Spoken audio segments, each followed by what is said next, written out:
Assalamualaikum warahmatullahi wabarakatuh. Selamat sore saudara. Berjumpa kembali dengan Jawa Timur dalam berita. Edisi Senin 30 November 2015 bersama saya Sinta Noza. Dan saya Aldo Adela. Selama 1 jam ke depan akan menyajikan berbagai informasi yang dihimpun tim redaksi dari berbagai daerah di Jawa Timur. Dan saudara, berikut cuplikan berita aktual hari ini.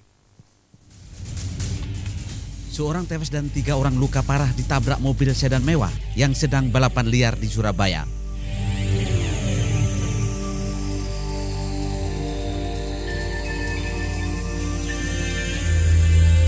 Tiga tersangka pengedar pil koplo ditangkap jajaran Satuan Reserse dan Narkoba Polres Tuban.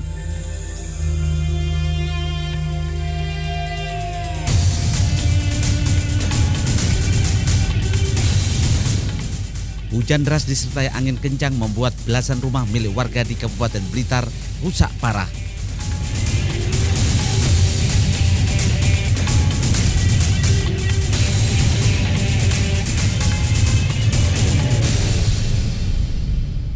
Saudara, seorang tewas dan 2 lainnya luka parah ditabrak mobil sedan mewah yang diduga melakukan balapan kemarin di kawasan Jalan Manyar Kertoharjo, Surabaya. Pengemudi mobil bermerek Lamborghini tersebut kehilangan kendali sehingga kendaraannya menabrak pedagang kaki lima dan baru berhenti setelah menghantam pohon.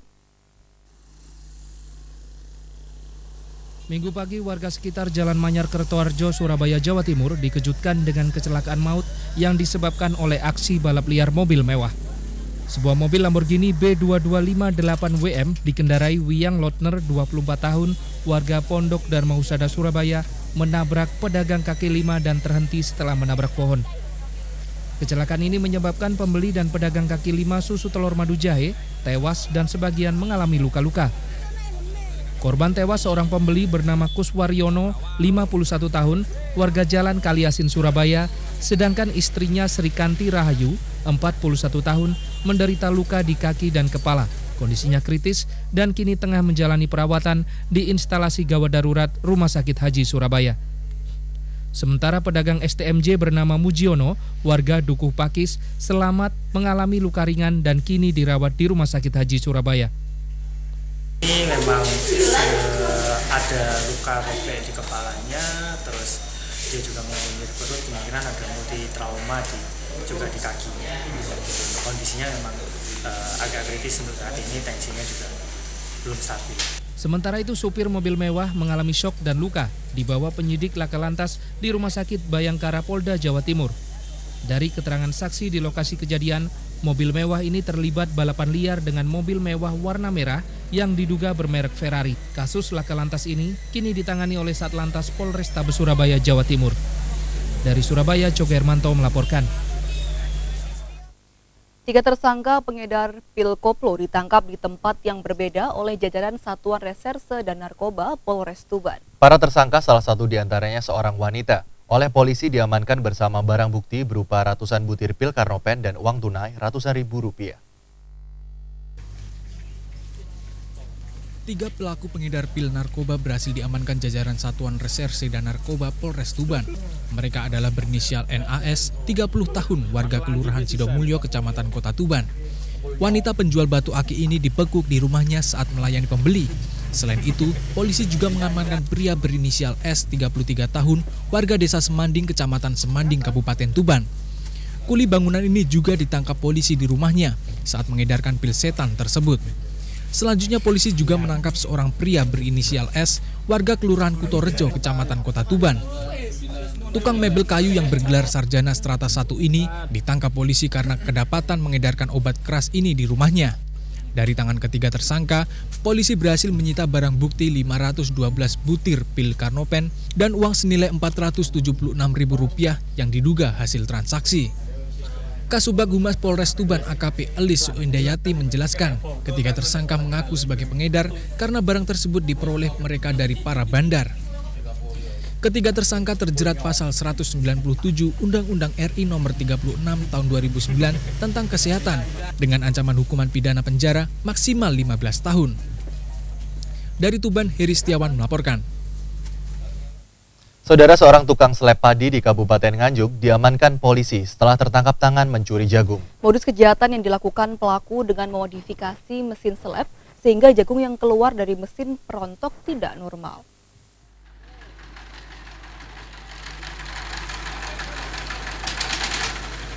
Berhati-hatilah bagi para petani jika akan menyeleb jagungnya, karena di Kabupaten Nganjuk warga dan polisi berhasil mengamankan tukang seleb jagung keliling mencuri jagung milik warga. Tukang seleb jagung yang diamankan bernama Samidi, warga Balongan, Kecamatan Berbek, Nganjuk. Pelaku memodifikasi seleb jagung keliling yang digunakan sehari-hari untuk menyeleb jagung dengan menyimpan jagung di dalam seleb yang telah dimodifikasi. Caranya, setiap menyeleb sebagian jagung tersebut akan tersimpan sendiri ke dalam wadah yang telah dipersiapkan di dalam seleb tanpa diketahui korban. Kasus ini terbongkar setelah seorang petani bernama Suci Prayitno, warga Blitaran, Sukomoro, menyelebkan jagungnya kepada pelaku. Saat itu korban menyeleb jagung sebanyak 15 karung. Namun ketika diseleb, hasilnya jagung pipil yang keluar cuma 3 karung. Melihat keanehan yang tidak wajar ini, korban akhirnya memeriksa seleb jagung milik pelaku. Dan hasilnya diketahui jika di dalam seleb tersebut masih tersimpan banyak jagung yang ketika dibongkar sebanyak 3 karung. Yaitu memodifikasi dos itu sehingga pada saat jagung diseleb itu bisa memisahkan antara tempat dan yang keluar. Sehingga mereka ada nilai keuntungan, di samping ongkos juga mendapat penyisian daripada jagung yang diseleb. Dalam sehari, pelaku mengaku berhasil mendapatkan jagung curian sebanyak 3-5 karung. Dengan estimasi harga jagung sebesar Rp3.700 per kilogram, pelaku bisa mengantongi uang Rp400.000 hingga Rp500.000 setiap hari. Mata adalah organ vital yang sangat sensitif dan sangat kita butuhkan. Maka dari itu, sayangilah mata Anda. Di era seperti sekarang ini, banyak orang mengidap penyakit mata. Kini telah hadir di Surabaya pengobatan mata tanpa operasi Mr. Hari S yang dapat mengobati segala jenis keluhan penyakit mata Anda dengan menggunakan ramuan tradisional yang sudah terbukti memberikan kesembuhan pada mata Anda. Jika mata Anda mengalami gangguan, segera berobat dengan ahli pengobatan mata tanpa operasi Mr. Hari S di Jalan Gunung Sari nomor 196 depan pom bensin. Telepon 085 1031 66006 atau 082 1673 91717. Buka setiap hari. Hanya dengan menggunakan obat-obatan herbal alami tanpa efek samping, lebih aman dan efektif, serta efisien yang ditangani oleh ahli pengobatan mata tanpa operasi Mr. Hari S. Pengobatan mata tanpa operasi Mr. Hari S adalah pengobatan mata warisan tradisi keluarga sejak tahun 1975, khusus menangani keluhan mata dan akan memberikan solusi bagi Anda penderita sakit mata. Bila Anda merasakan sakit pada mata, segeralah datang ke pengobatan mata tanpa operasi Mr. Hari S dengan menggunakan ramuan tradisional yang diambil langsung dari pegunungan Himalaya, India, dan dipadukan dengan ramuan tradisional Indonesia. Anda akan mendapatkan kesembuhan. Pengobatan mata tanpa operasi Mr. Hari S mengobati berbagai jenis penyakit mata seperti mata berair, mata merah, glukoma, silindris, rabun jauh, rabun dekat, katarak, dan penyakit mata lainnya. Jika Anda salah satu penderita penyakit mata tersebut, segera datang ke pengobatan mata tanpa operasi Mr. Hari S. Cukup dengan 1-2 kali kunjungan, Anda akan mendapatkan hasil yang maksimal. Banyak orang jenuh dan bahkan sudah malas berobat karena tidak mendapatkan kesembuhan. Bahkan karena menunda waktu dan hal lain di pekerjaan sehingga menimbulkan rasa sakit pada mata dan melakukan operasi untuk mendapatkan kesembuhan.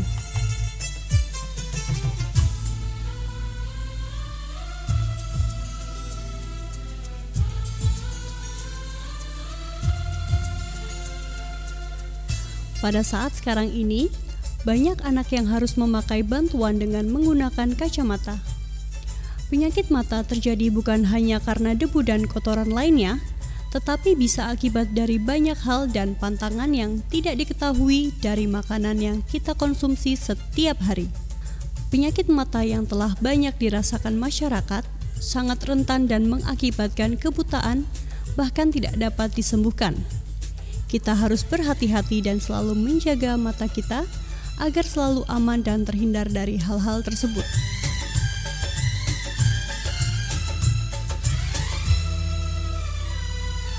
Jika mata Anda mengalami gangguan, segera berobat ke ahli pengobatan mata tanpa operasi Mr. Hari S di Jalan Gunung Sari nomor 196 depan pom bensin.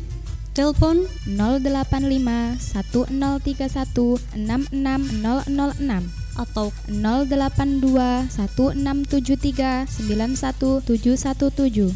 Buka setiap hari. Hanya dengan menggunakan obat-obatan herbal alami tanpa efek samping, lebih aman dan efektif, serta efisien yang ditangani oleh ahli pengobatan mata tanpa operasi Mr. Hari S.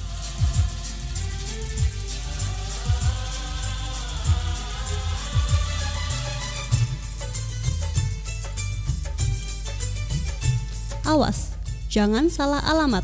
Pengobatan mata tanpa operasi Mr. Hari S di Jalan Gunung Sari nomor 196 depan pom bensin. Telepon 085 1031 66006 atau 082 1673 91717. Buka setiap hari. Hanya di pengobatan mata tanpa operasi Mr. Hari S, cukup dengan 1-2 kali kunjungan Anda akan mendapatkan hasil yang maksimal.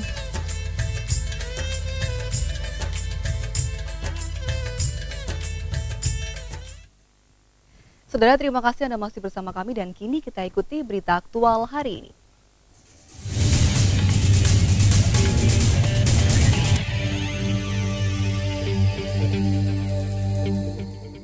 Saudara, angin puting beliung kembali menerjang sejumlah rumah warga di 2 kecamatan di Kabupaten Bojonegoro tadi pagi. Kejadian tersebut mengakibatkan puluhan rumah warga rusak, 2 diantaranya ambruk rata dengan tanah. Inilah rumah Sugiono, warga desa Kabalan, Kecamatan Kanor, Kabupaten Bojonegoro yang rata dengan tanah setelah diterjang angin puting beliung. Rumah Sugiono merupakan salah satu dari puluhan rumah yang diterjang amukan angin puting beliung di Kecamatan Kanor, Bojonegoro. Dengan dibantu warga, Sugiono beserta beberapa tetangganya bergotong royong untuk menyelamatkan benda yang masih dapat dimanfaatkan. Di desa Kabalan sendiri terdapat lebih dari 20 rumah rusak, 2 diantaranya roboh setelah diterjang angin puting beliung. Ada 2 rumah atas nama Pak Sugiono sama Bapak Arifin. Kesulitannya Kesulitannya genteng banyak yang hancur. Mungkin sekitar 20 rumah. 20 rumah rusak berat. Ya, gentengnya. Gitu. Tak hanya di desa Bakalan, angin puting beliung juga mengamuk di desa Samberan dan Nglarangan yang mengakibatkan puluhan rumah rusak. Puting beliung berlangsung sekitar 15 menit dan disertai dengan hujan deras juga menerjang Kecamatan Baleng, Bojonegoro. Di daerah ini puting beliung tidak hanya merobohkan rumah, namun puluhan rumah mengalami rusak sedang hingga berat. Dari Bojonegoro, Heri Setiawan melaporkan. Sementara itu, 1 rumah roboh dan puluhan lainnya rusak akibat diterjang angin puting beliung di Kabupaten Ngawi kemarin. Kejadian tersebut merupakan kali kedua pada awal musim hujan di wilayah Ngawi yang mengakibatkan kerugian material yang mencapai ratusan juta rupiah. Ini merupakan rumah warga desa Dongmiri, Kecamatan Karangjati yang roboh akibat diterjang angin puting beliung. Seluruh bangunan rata dengan tanah karena tembok dan tiang penyangganya roboh tertiup kencangnya hembusan angin. Beruntung saat kejadian pemilik rumah bisa menyelamatkan diri dengan langsung lari keluar rumah. Kejadian berawal saat wilayah ini diguyur hujan lebat yang disertai angin kencang. Sumarni, pemilik rumah, sempat kaget karena hembusan angin dari arah timur begitu kencang dan tiba-tiba membuat bangunan rumahnya roboh. Seketika ibu 3 anak ini berusaha menyelamatkan diri. Namun demikian barang-barang berharga di rumah tidak bisa diselamatkan. Kemarin itu gimana ceritanya Bu? Ada angin beliung dari sana. Terus? Dari timur. Angin disertai hujan atau gimana Bu? Iya, ada hujannya. Itu robohkan rumah ini? Ini ya. Tahunya gimana? Tahunya saya sudah nengok itu rumah ini sudah ambruk. Gitu. Terus ibu itu posisi di mana itu? Di sana. Selain merobohkan dan merusak rumah warga, angin puting beliung yang datang bersama hujan lebat juga membuat ratusan atap rumah warga hilang ikut tersapu angin. Kejadian ini merupakan kali kedua dalam sepekan terakhir yang melanda wilayah Ngawi sejak memasuki awal musim hujan yang mengakibatkan kerugian ratusan juta rupiah. Dari Kabupaten Ngawi, Yoni Setio Ramawanto melaporkan. Sementara itu, hujan deras disertai angin kencang kemarin sore menyebabkan belasan rumah milik warga di Kabupaten Blitar rusak parah. Selain merusak rumah, hujan disertai angin kencang juga merobohkan pohon hingga listrik padam.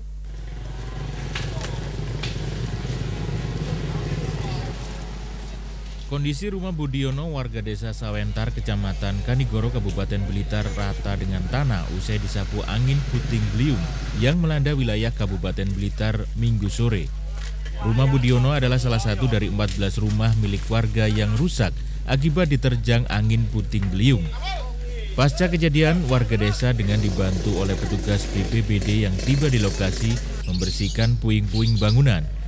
Kejadian bermula saat hujan deras disertai angin kencang menerjang desa Sawentar yang mengakibatkan rumah Budiono yang semi permanen tidak kuat menahan terjangan angin kencang hingga roboh rata dengan tanah. Beruntung saat kejadian Budiono langsung keluar rumah. Pasca kejadian seluruh aliran listrik di desa Sawentar juga padam karena terdapat beberapa kabel yang putus akibat tertimpa pohon tumbang. Sementara menurut Kepala Desa Sawentar, ada 14 rumah milik warga yang hancur dan 3 kandang ayam yang juga porak-poranda akibat hujan disertai angin kencang. Dari Blitar, Canda Adi Surya melaporkan. Dan saudara, kini kita ikuti sesi dialog yang akan dipandu oleh Aldo Adela.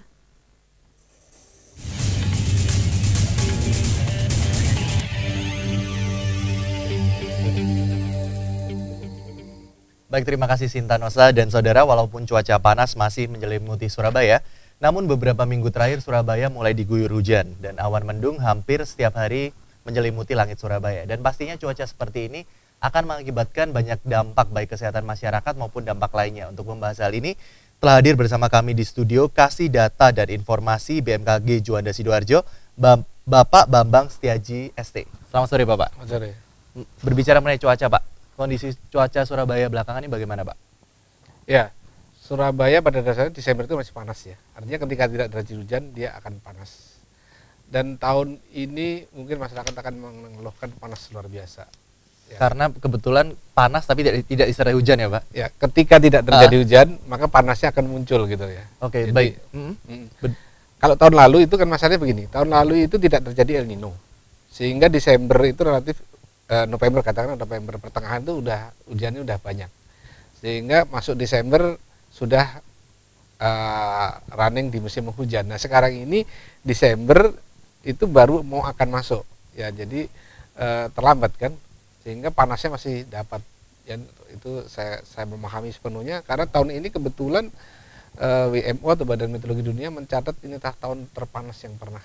Hingga berapa Pak suhunya ini terparah sih? Ini seluruh dunia atau global atau? Ya global, global. Jadi secara global itu ada peningkatan suhu sekitar 0,75 derajat Celcius secara rata-rata global ya.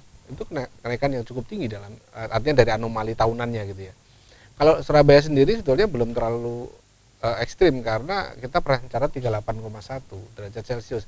Tahun ini kita puncaknya 37. Jadi sebetulnya belum, tapi karena keringnya itu sehingga kita merasakan luar biasa panas. Dan menjelang musim hujan, tadi kita lihat di beberapa informasi Pak, ada angin puting beliung. Sebenarnya kenapa Pak? Kenapa setiap hampir masuki musim hujan banyak sekali angin puting beliung? Iya, saya pada kesempatan terakhir di kursi ini juga mengingatkan waspadai puting beliung di awal musim hujan. Dan saya ulang-ulang itu karena memang begini, di musim kemarau itu kan sebetulnya penguapan luar biasa besar. Penguapan air laut, air sungai, dari pepohonan ya, itu luar biasa besar karena apa? Panasnya tidak ada tutupan awan sama sekali di langit, jadi 100% menjadi penguapan.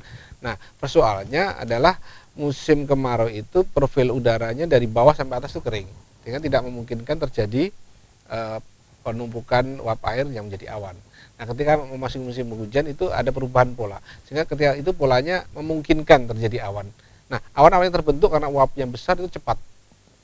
Nah, pembentukan awan yang cepat itu adalah salah satu prasyarat terjadinya puting beliung karena nanti akan memunculkan awan cumulonimbus atau CB yang besar, menjulang hitam begitu. Nah ini kalau dia terbentuk secara cepat, terus ketika dari pagi katakanlah jam 10 gitu kita merasakan ya gerah sumuk gitu ya. Nah nanti ketika Anda merasakan tiba-tiba menjadi sejuk, itu justru tanda-tanda akan terjadinya puting beliung. Jadi tadinya gerah, terus katakanlah 3-4 jam berikutnya kita merasakan sejuk sekali, enak gitu ya. Anginnya semilir, berubah arah, itu setengah jam paling lama 1 jam setelah Anda merasakan itu akan terjadi puting beliung. Itu tanda-tandanya. Daerah mana saja Pak yang berpotensi terkena angin puting beliung? Surabaya sendiri bagaimana Pak? Surabaya tetap ada potensi ya, potensi Surabaya tetap ada. Kalau dikatakan di daerah mana, sebetulnya semua daerah punya potensi yang sama. Namun kalau di daerah-daerah yang terbuka itu karena tidak ada yang menghambat, angin itu biasanya akan masuk ke daerah pemukiman. Jadi relatif daerah pemukiman itu lebih banyak daripada daerah-daerah yang terbuka karena persawahan dan perladangan seperti itu. Nah, selama ini kami mencatat paling banyak itu Bojonegoro ya. Bojonegoro itu paling banyak betul-betul secara statistik ya. Nah, kalau di mananya sehari aja kita barusan dapat ada di Ngawi, ada di Bojonegoro ya. Kalau kita petakan itu dalam 1 minggu terakhir, katakanlah 10 hari terakhir itu hampir semua wilayah kabupaten kecuali Banyuwangi yang masih sedikit. Karena Banyuwangi akan mendapatkan hujannya lebih belakang. Banyuwangi nanti pertengahan Desember tuh baru akan dapat puting beliungnya di sana yang banyak. Jadi agak telat. Oke, dan berbicara mengenai curah hujan, Mbak, apakah sebenarnya kondisi setiap daerah itu mempengaruhi intensitas curah hujan, Mbak, seperti Surabaya dan Malang atau bagaimana? Oh ya, tentu saja berbeda ya, berbeda. Jadi daerah-daerah dataran tinggi itu menerima curah hujan bisa hampir 2 kali lipat dari daerah dataran rendah. Nah itu sifat. Karena apa? Karena di sana dia secara topografisnya itu memungkinkan ada uap air yang itu terangkat karena nabrak gunung mau nggak mau diangkat kan. Nah ketika dia mencapai ketinggian maka terjadi pembentukan awan dan ketika anginnya tidak kencang dia akan jatuh di situ-situ juga sehingga ada daerah dataran tinggi itu menerima hujan lebih banyak. Juga sisi utara di sisi selatan itu agak berbeda. Sisi selatan Pulau Jawa itu menerima hujan lebih banyak daripada sisi utaranya juga seperti itu. Oke, panas saja soalnya dalam beberapa hari itu teman-teman di Malang bilang hujan Surabaya masih panas sekali. Nah, betul. Kalau puncak musim hujan sendiri Pak di Jawa Timur itu bulan apa nanti? Sekarang udah menjelang kan tapi masih sedikit-sedikit. Kalau puncaknya Januari Februari. Terus beberapa daerah timur itu Maret masih tinggi. Ya katakanlah daerah Banyuwangi itu masih Maret masih tinggi. Dan persiapan sendiri Pak untuk menjelang musim hujan ini kira-kira yang perlu dipersiapkan masyarakat apa? Yang pertama ada lingkungan kita ya. Sekarang kita kalau saya barangkali mengatakan mari kita mau tidak mau kita harus bersahabat dengan bencana. Karena kita memang harus hidup dalam harmoni dengan bencana. Karena bencana itu suka nggak suka pasti datang gitu ya. Nah oleh sebab itu ketika kita bersahabat kita paham. Kalau Anda bersahabat dengan seorang Anda akan paham tingkah lakunya, kesukaannya. Nah kita bersahabat dengan bencana dalam artian begini. Oh kita akrab dengan banjir. Oh banjir itu air itu butuh tempat mengalir. Ya, mari kita kasih jalan dia untuk mengalir. Jangan sampai jalan-jalan air untuk mengalir itu kita halangi. Ketika dia dihalangi ya itu risiko ada kita. Karena apa? Kalau Anda dihalang-halangi jalannya marah. Air juga begitu. Dalam jumlah besar ya air itu jumlah kecil bersahabat. Tapi kalau jumlahnya besar menjadi tidak bersahabat dengan kita kan. Jadi seperti itu. Jadi filosofinya sekarang adalah tidak menanggulangi bencana karena bagaimanapun kita nggak akan pernah sanggup menanggulangi bencana. Itu yang ada mungkin lebih living in harmony gitu ya. Jadi hidup berdampingan dalam artian kita paham. Ya, ketika daerah kita daerah gempa ya kita bikin rumah yang tahan gempa ya seperti itulah kita mestinya. Jadi kita lebih mengutamakan tindakan preventif seperti itu, pencegahan Pak ya. Iya, kalau kita sudah datang kita nggak bisa apa-apa kok. Iya, dan pastinya kalau menjelang musim hujan kesehatan masyarakat mungkin agak terganggu. Kira-kira yang perlu diwaspadai kalau dari sisi kesehatan apa aja Pak? Kebetulan saya bukan ahli kesehatan tapi dari pengalaman dari sudah tahun itu sebelumnya ya. Pertama itu adalah itu biasanya gangguan-gangguan lebih pada batuk, influenza dan lain-lainnya. Karena yang satu lagi ketika Anda punya hujan itu adalah demam berdarah. Terus yang karena tikus ya. Nah, itu karena tikus ya itu ternyata tingkat bahayanya tinggi loh. Penyakit dari tikus itu sendiri. Nah, kalau tindakan pemerintah sendiri menjelang musim hujan apa yang sudah dipersiapkan pemerintah Pak untuk mencegah seperti tadi banjir atau udah banyak ya. sudah banyak, mulai dari katakanlah infrastrukturnya sudah dibangun, saluran-saluran air. Sekarang kalau Anda lihat tuh kanan kiri jalan tuh pedestrian Pak ya? Pedestrian di bawahnya pasti ada gorong-gorong kan sekarang. Yes. Karena selama ini masyarakat kita tuh mulai dari masyarakat awam sampai pemerintahnya itu jalan tuh jarang ada yang ada gotnya dengan bener gitu. Kalau ada gotnya nggak dipelihara, sekarang kan nampaknya sudah mulai, terus pemangkasan pohon, penguatan konstruksi iklan dan lain-lain.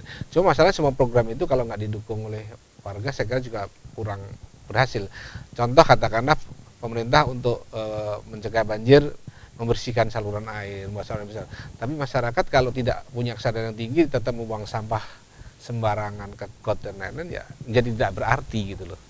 Ya. Dan pastinya kalau kita berbicara mengenai musim hujan di Surabaya sendiri ini, kenapa sudah memasuki musim hujan tapi masih tetap panas Pak? Ya, saya katakan tadi bulan November itu ada puncak musim hujan di Surabaya. Iya. Ya, itu November tepatnya adalah November di awal. Tapi bukan berarti setelah itu tetap panas, karena apa? Matahari itu kan tanggal 23 Desember nanti ada posisi paling selatan. Nah, kita ada di 7 derajat lintang selatan. Artinya matahari kan nanti matahari balik ke utara lagi, kita tetap panas juga. Oleh sebab itu Desember itu masih panas. Aslinya Desember itu ketika nggak ada hujan panas. Nah, ketika ada hujan otomatis karena ada air hujan, begitu hujannya lewat ya panas lagi. Itu sifat dari Desember. Baru nanti Januari itu matahari sudah sedikit di utara kita, pelan-pelan nanti Maret ada di ekuator. Kalau mau nyaman Juni itu matahari terjauh di utara, jadi kita nanti kita merasakan dingin malah. Dan pastinya kita berbicara mengenai musim hujan. Musim hujan itu merupakan sebuah musim yang orang bisa jadi harap-harap cemas karena mau buat sebuah event atau buat acara kalau di luar ruangan itu takut hujan, takut acaranya nggak berjalan. Kira-kira kalau dari pihak BMKG sendiri ada nggak Pak? Kita menganalisa kira-kira ini bakal hujan nih minggu ini, bisa nggak Pak dianalisa seperti itu? Ya. Ada tanda-tanda khususnya nggak? Iya. Jadi kita sering ya dari IO terutama tahun baru ya. Tahun baru terus nanti dari WO tuh untuk ada gelar nikahan di outdoor gitu. Cuma kami biasanya kalau memang itu permintaannya jauh hari itu kan kita perakiraan cuaca itu dipaksa seperti apapun nggak bisa menjangkau lebih dari 7 hari. Ya, artinya lebih dari itu kita pakai statistik, itu tingkat akurasinya rendah. Ya, karena pergerakan stimulus cuaca itu kan angin, terutama angin. Nah, angin itu bergeraknya kan berubahnya cepat sekali. Kalau kita prediksikan angin nggak pernah punya pattern yang tetap kan, ya berubah-ubah. Oleh sebab itu kalau diminta dan perkiraan dalam lebih dari itu pasti kita berikan statistik. Cuma kita sarankan misalnya musim seperti jangan bikin acara outdoor. Ya, tapi kalau sudah jangka pendek kurang 2-3 hari kita bisa lebihkan advice gitu ya. Tapi biasanya Anda kan tidak, kalau untuk acara seperti itu IO misalnya dia nggak mau ambil risiko dong. Artinya dia akan berpikir kalau memang itu terjadi outdoor ya dipersiapkanlah, katakanlah tenda dan lain-lain. Saya kira itu, cuma kita mengingatkan tenda tetap dipasang tapi konstruksinya karena anginnya kencang. Ya, konstruksinya harus mampu menahan angin katakanlah sampai dengan 25 km per jam seperti Baik, itu. Bapak, jadi harus lebih berhati-hati untuk musim hujan ini. Dan untuk menutup dialog kita pada sore hari ini, barangkali Bapak ada pesan-pesan untuk masyarakat dalam menghadapi yang sebentar lagi masuki musim hujan? Silakan. Ya, ketika musim penghujan itu sebetulnya kita musim panen air ya. Bijak kalau kita ketika musim panen itu bisa nyimpan. Menyimpan air tentu saja tidak semudah menyimpan barang-barang lain. Butuh lingkungan yang bagus, butuh hijauan-hijauan yang bisa mengikat air di tanah dan lain-lain. Oleh sebab itu, mari kita go green, kita bersihkan saluran-saluran air. Saya kira itu. Baik saudara, demikian dialog kita pada sore hari ini. Terima kasih Bapak atas kehadirannya pada sore hari ini. Semoga dialog kita bermanfaat untuk Anda dan saudara. Masih banyak berita aktual yang kami persiapkan untuk Anda, tapi sebelumnya kita ikuti pesan-pesan berikut ini. Pupuk Tigro, pupuk masa depan. Tanah subur, petani makmur. 58, 59. Hasilnya kalau pakai Tigro ini lebih memuaskan, Pak. Ini yang betina bobotnya 2,2. Udang faname umur 2 bulan. Manfaat pemakaian Tigro, buah dalam satu tandan itu bisa berkisar 9-10 dengan besarnya hampir rata. Tigro mantap dan oke.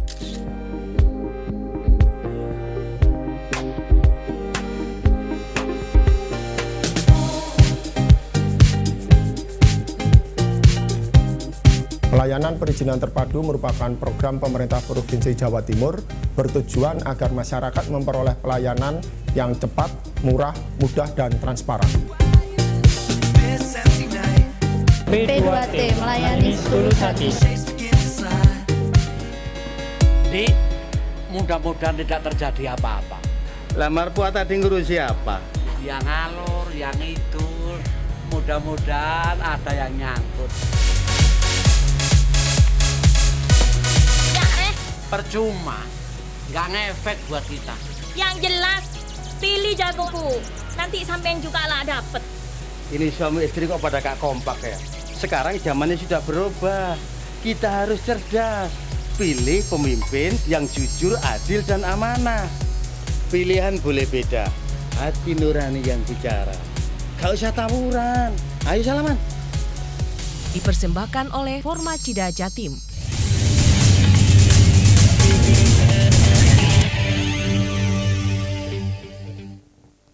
Terima kasih Anda masih bersama kami dan kini kita ikuti berita berikutnya.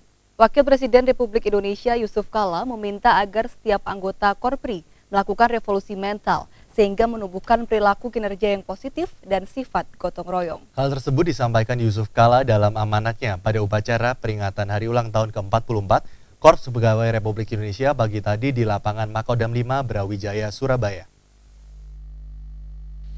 Masyarakat Indonesia akhir-akhir ini tidak saja menuntut adanya percepatan dalam pelayanan, tapi juga birokrasi yang akuntabel. Untuk itu, setiap pegawai pemerintah diminta mengimbangi yang sebenarnya merupakan bagian dari alam demokrasi. Hal ini dikatakan Wakil Presiden Republik Indonesia Yusuf Kala dalam amanatnya pada upacara peringatan Hari Ulang Tahun ke-44 Korps Pegawai Republik Indonesia di lapangan Makodam 5 Brawijaya, Surabaya. Untuk mencapai keinginan ini, Wakil Presiden Yusuf Kala menyampaikan 5 amanat untuk dicamkan dan dilaksanakan setiap anggota Korpri. Salah satu di antaranya adalah agar setiap anggotanya melakukan percepatan reformasi di semua bagian dan tempat pekerjaan. Selain itu, agar setiap anggota Korpri mempersiapkan diri menuju birokrasi yang inovatif dengan waktu yang tepat, efisien, serta mekanisme harus berubah ke arah teknologi elektronik. Khusus dalam menghadapi pilkada serentak, Wakil Presiden Yusuf Kala minta agar setiap anggota Korpri menjaga identitas Korpri dengan bersikap netral dan tidak ambil bagian menjadi tim kampanye dari yang mencalonkan diri pada pilkada. Dengan demikian, diharapkan eksistensi anggota Korpri di tengah masyarakat akan semakin nyata dan siap menjadi abdi negara dan abdi masyarakat.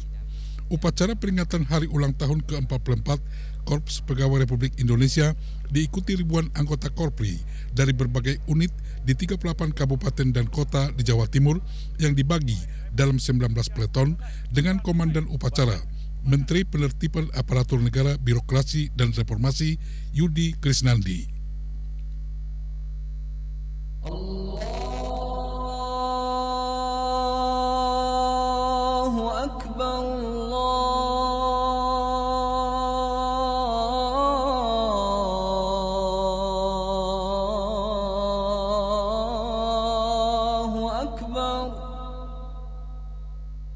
Allahu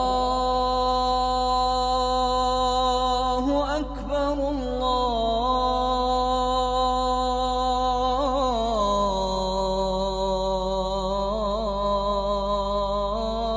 Allahu Akbar. Asyhadu an la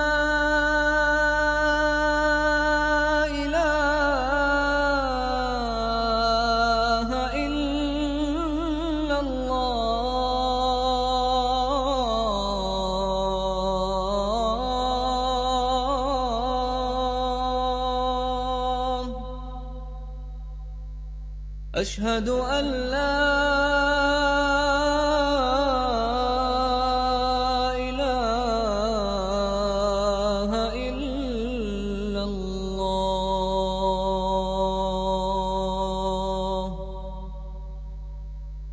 أشهد أن محمدا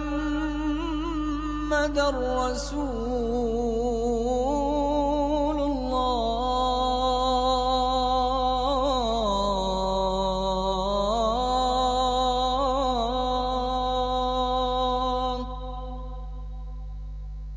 Asyhadu anna Muhammadar Rasulullah.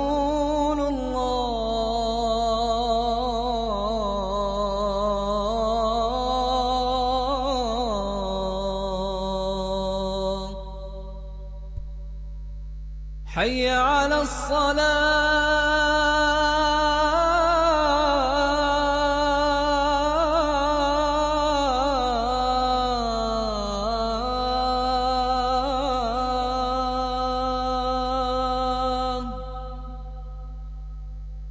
حي على الصلاة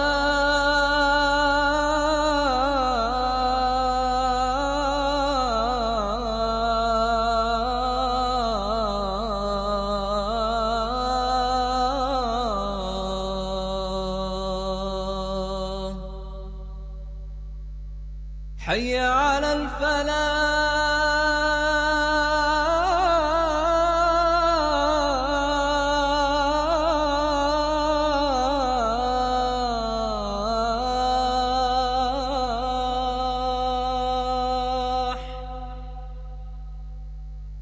حي على الفلاح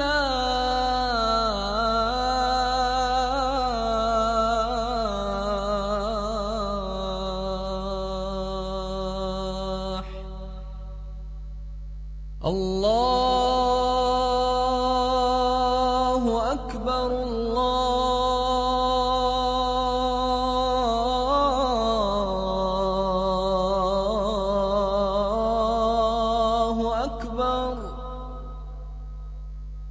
لا إله إلا الله.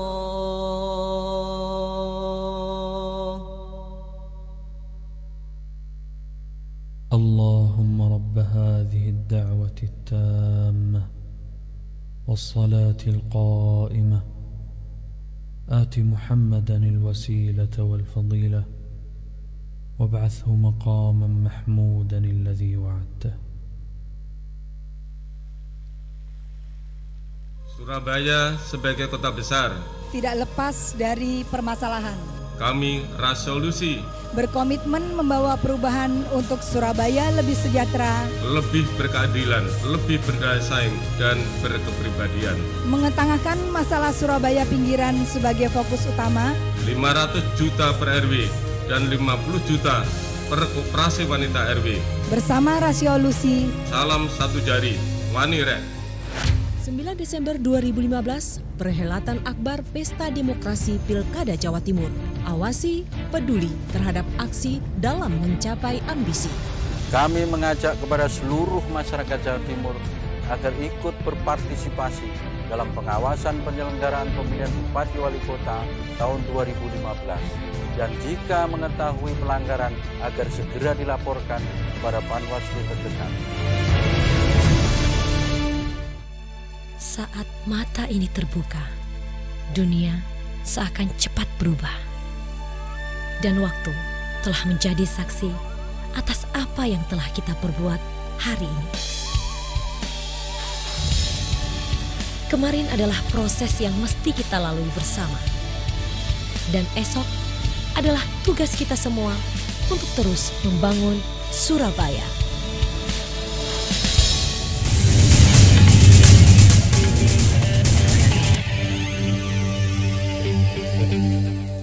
Saudara, terima kasih Anda masih bersama kami. Kini kita ikuti informasi selanjutnya.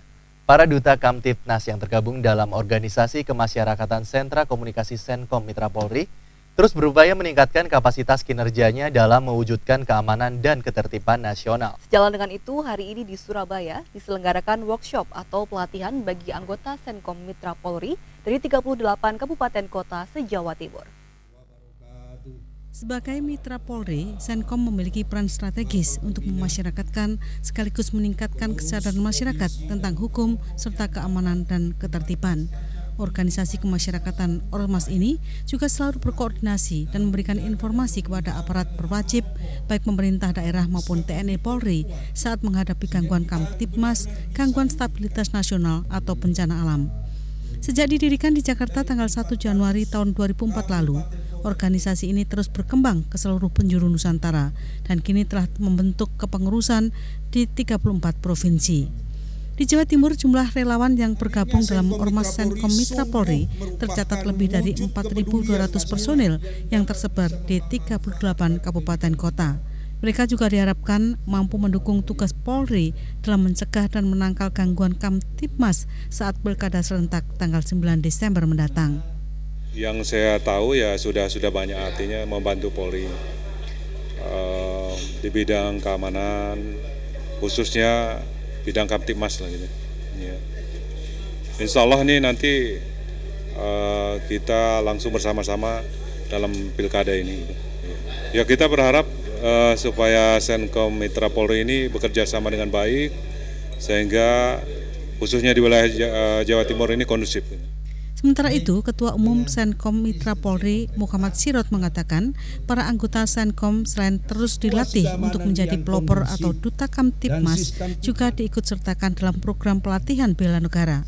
Sementara itu untuk peningkatan kapasitas kinerjanya, hari ini di Surabaya digelar workshop atau pelatihan bagi anggota Senkom se-Jawa Timur dengan tema menuju organisasi yang solid, profesional, dan mandiri. Kita kan sudah mandiri Pak ya. Bisa mandiri. Kita harapkan pemerintah sudah mulai punya kewajiban juga membina kami ini bagian masyarakat yang peduli Kamtibmas, HAM kebencanaan mulai dibina. Supaya apa? Supaya nanti kita ini dalam melaksanakan tugas-tugas ini lebih lancar lagi. Kami tanpa biaya pun bisa begini, apalagi kalau negara ini membiayai. Nah itulah harapan kami. Kemarin kami di Komisi 3 pun waktu RDP saya katakan teman-teman DPR kasihlah kami ini rekomkan kepada pemerintah supaya pemerintah ya bisa membantu kelancaran turun tangan, kelancaran dari kegiatan Senkom. Itulah.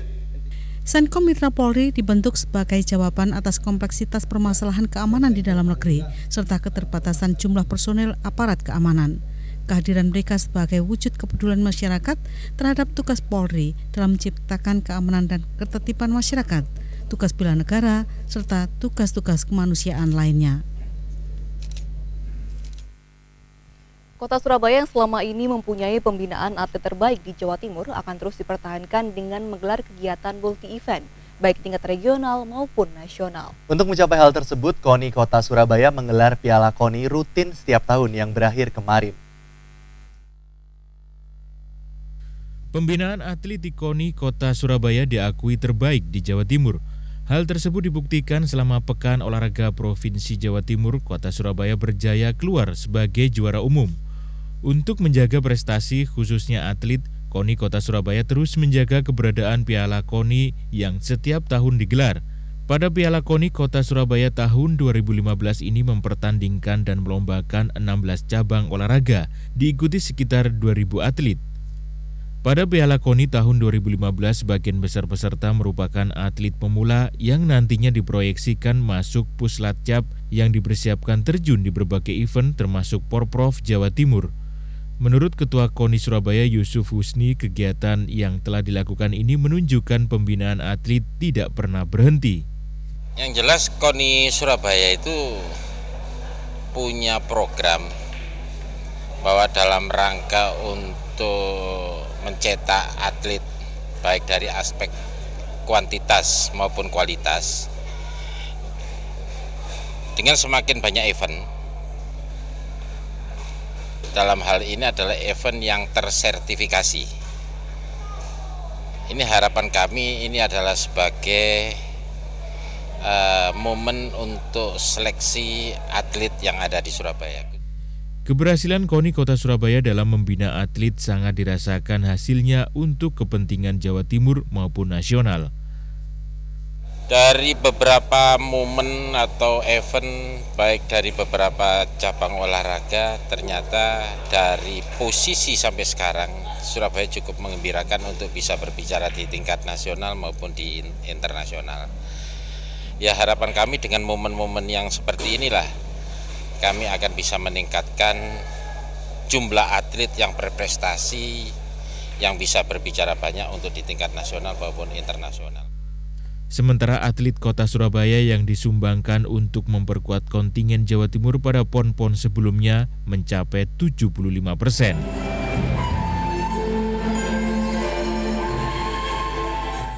Saudara, banyak cara dilakukan Museum Putantular dalam mengenalkan koleksi-koleksinya, sekaligus menarik minat pengunjung datang ke Museum Putantular. Salah satunya dengan menggelar Festival Tantular tahun 2015 di Museum Negeri Empu Tantular Sidoarjo mulai tanggal 22 hingga 26 November.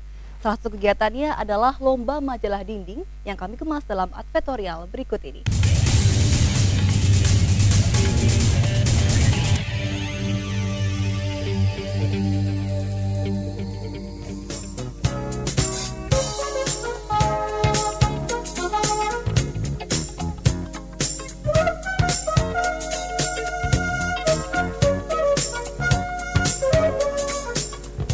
Kenakalan remaja beberapa bulan terakhir menjadi keprihatinan bagi kita semua.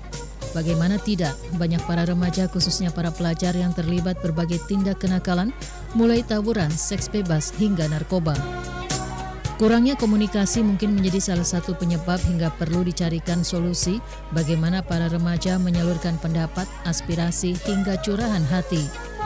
Para pelajar sebenarnya memiliki sarana untuk menyalurkan bakat dan kreativitas khususnya dalam menulis atau menggambar melalui sarana majalah dinding yang hampir ada pada setiap sekolah. Namun memang pada kenyataannya pemanfaatan majalah dinding atau mading belum maksimal.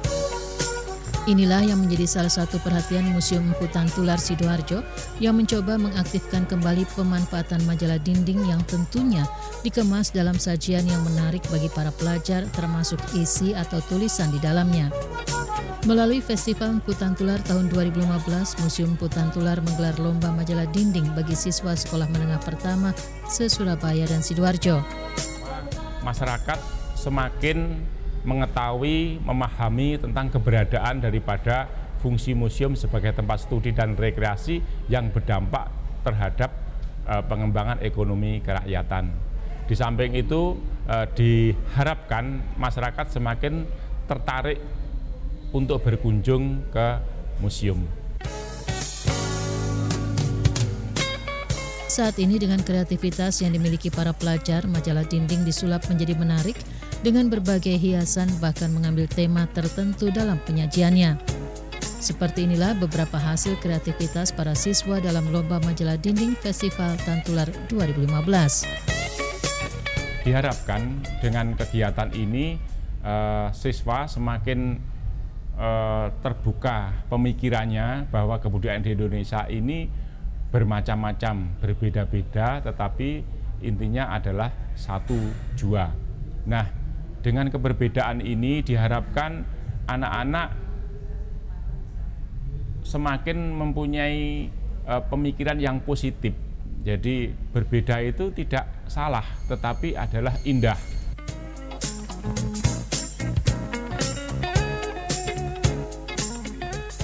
Lomba majalah dinding yang diikuti pelajar sekolah menengah pertama di Surabaya dan Sidoarjo menampilkan kreativitas dan karya tulis para pelajar yang terbaik, serta dapat menyampaikan pesan yang bisa memotivasi pelajar untuk lebih mengenal koleksi-koleksi yang dimiliki Museum Empu Tantular. Karena pada dasarnya majalah dinding memiliki fungsi sebagai sarana komunikasi dan penyampai informasi, media hiburan yang murah, mudah, dan sederhana, serta menjalin rasa persaudaraan dan persatuan serta kekeluargaan. Anak-anak diwajibkan bagaimana bisa menampilkan majalah dinding yang baik, yaitu yang pertama adalah pesannya. Pesan, dari situ ada naskahnya ya. Kemudian juga itu ditata yang menarik, kemudian ada nilai-nilai positif yang disampaikan melalui majalah dinding itu. Karena apa? Bahwa kadang-kadang anak-anak ini hanya terfokus kepada penampilan yang terbaik, tetapi tidak memperhatikan ini naskahnya tidak nampak di situ. Jadi hanya menyunting gambar-gambar tentang Bhinneka Tunggal Ikaan, terus ditata dengan baik. Nah, ini juga kurang baik karena apa? Harus ada pesan, ada naskah di situ, dan ada penataan yang harmonisasi yang bagus. Dan nanti siswa ini juga harus menjelaskan kepada dewan juri mengenai apa yang ditata itu, sehingga siswa ini ada yang memakai pakaian-pakaian Kebhinneka Tunggal Ikaan, misalnya Dayak, kemudian Jawa, Madura dan lain sebagainya. Ini adalah dalam rangka menyempurnakan, selain penataan yang bagus, ini pemanduan juga bagus dan ada kesan yang didapat ini juga bagus.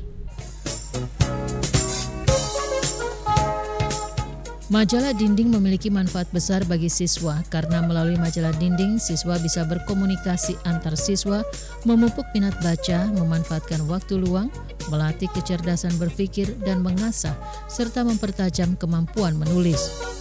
Dalam Festival Tantular 2015 yang diselenggarakan mulai 22 hingga 26 November 2015 diharapkan mampu menyedot 7.500 pelajar dan juga masyarakat umum lainnya yang bisa berkunjung ke Museum Tantular pada malam hari.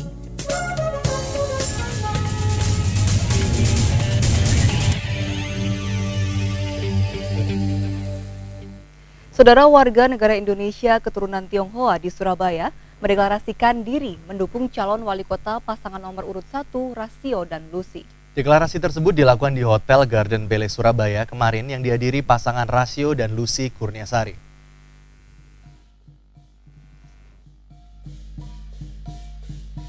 Setelah mendapat dukungan dari berbagai elemen masyarakat di kota Surabaya, kini pasangan nomor urut 1 yakni calon wali kota dan wakil wali kota Pak Lek Rasio dan Neng Lucy bertambah dukungannya. Setelah warga negara Indonesia keturunan Tionghoa di Surabaya mendeklarasikan diri satu hati mendukung pasangan Rasio Lucy. Acara yang difasilitasi Gema Arek Surabaya dengan safari serasi tampil beda dengan acara yang sama sebelumnya. Calon wali kota dan wakil wali kota Rasio Lucy disambut barongsai. Ditampilkan barongsai ini karena disesuaikan dengan dukungan WNI keturunan Tionghoa yang ada di wilayah kota Surabaya. Momen dukungan tersebut membuat tempat deklarasi dipenuhi perwakilan WNI keturunan Tionghoa